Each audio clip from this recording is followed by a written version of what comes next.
11-ші қара сөз. Осы елдің үнем қылып жүргені немене? Екі нәрсе. Әуелі ұрлық. Ұры ұрлықпен мал табам деп жүр. Мал есі артылтып алып, тағы да байымын деп жүр.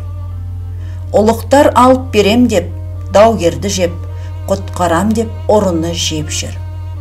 Қарапайым жұрт ұрлық айтып мал алам деп, ұрыға атымды сатып пайдаланам деп, не өткізбесін арзанға түсіріп алам деп жүр.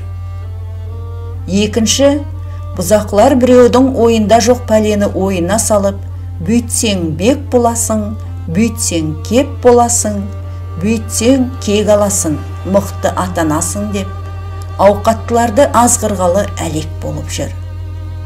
Кім азса, мен соған керек боламын деп, қыздырып алып, өзін бір ғана азық қылайын деп жүр. Ұлықтар пәлі, бұл табылған ақыл деп, мен сені бүйтіп сүйеймін деп, ананы жеп, сені бүйтіп сүйеймін деп, мынаны жеп жүр. Қара халық, менің сонша үйім бар, сонша ауыл аймағыммен сойылыңды соғайын, дауынды айтайын деп, қай көп бергенге партиялас боламын деп, Құдайға жазып, жатпай тұрмай салып жүріп, басын, ауылын, қатын баласын сатып жүр. Осы бір ұры.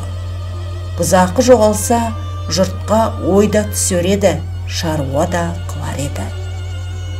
Бай барын бағып, кедей жоғын іздеп, ел секілденіп талапқа, тілеуге кірісер еді.